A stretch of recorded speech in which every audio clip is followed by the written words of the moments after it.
Здравствуйте, уважаемые друзья! С вами я, Юрий Тющенко, кандидат ветеринарных наук, и в этом видеоподкасте рассмотрим вопрос опасности перекорма щенков. Особенно это касается щенков крупных пород собак. Очень часто на этом этапе жизни совершается много ошибок, причем непоправимых для ее здоровья. Какая обычно наблюдается ситуация?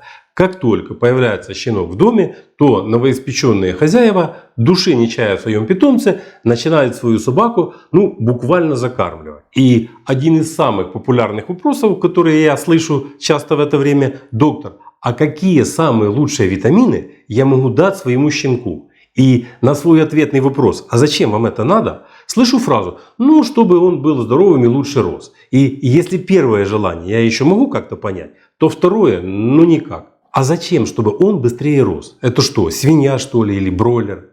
Вы даже и не представляете себе, какую угрозу несет в себе искусственная активация роста щенка и повышенное потребление им калорий.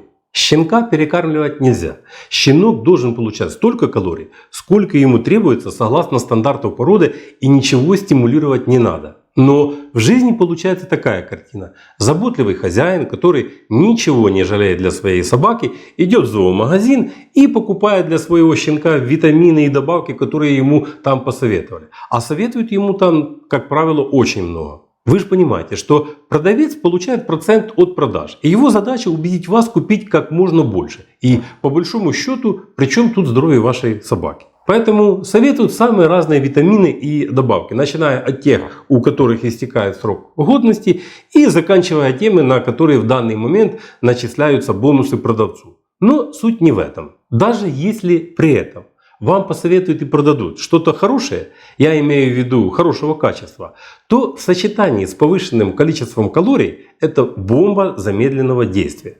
Очень часто при этом щенок получает количество калорий, которые тоже зачастую повышено. Ведь ничего же не жалко для щенка. Если щенок здоров, то аппетит у него тоже хороший.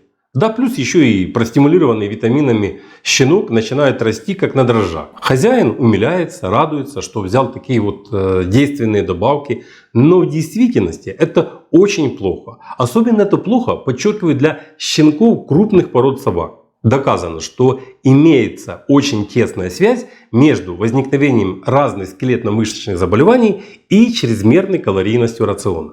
Особенно эта ситуация усугубляет нарушение содержания необходимого количества кальция в рационе. Роли кальция и как его балансировать я расскажу в одном из своих последующих видео.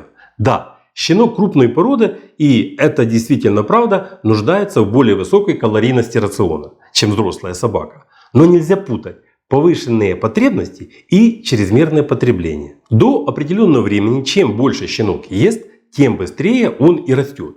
Несмотря на это, максимальная интенсивность роста не служит синонимом оптимальному росту. Чрезмерное потребление калорий повышает интенсивность роста, что вызывает быстрое созревание и скелета, и мышечной массы, усиливает стресс суставов и ускоряет развитие артритов. Наименее устойчивы к этому суставные хрящи. Сейчас уже достоверно доказано о наличии значительной связи различных заболеваний суставов и чрезмерного потребления энергии. Например, с избыточной массой тела связаны дисплазия тазобедренного сустава, остеохондрит, искривление запястного сустава и гипертрофическая остеодистрофия. Поэтому перекармливать щенков никак нельзя. По приблизительным подсчетам, у собак крупных пород, например, лабрадора-ретривера, немецкой овчарки, чья масса тела во взрослом состоянии в среднем достигает 30-35 кг, суточные привесы не должны превышать 150 грамм. Таким образом, показатели массы тела их щенков в 6-месячном возрасте не должны быть выше 65% от массы тела взрослых особей.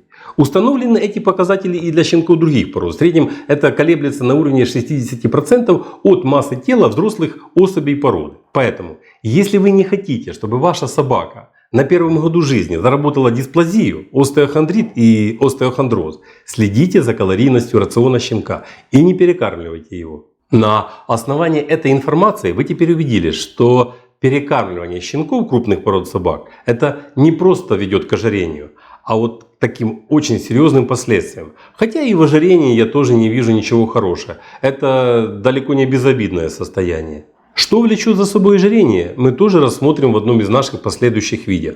А сейчас акцентирую, что рацион щенка должен быть сбалансированным и просчитанным по всем показателям. И свободного доступа к корму у щенка не должно быть. Старайтесь еженедельно контролировать привесы щенка согласно стандарту породы. Но независимо от состава рациона, даже только на основании клинического обследования и оценки физической формы собаки можно определить необходимый для нее уровень потребления энергии. Если у собаки прощупываются ребра, значит с ней все более-менее в порядке. Значит собака находится в хорошей форме.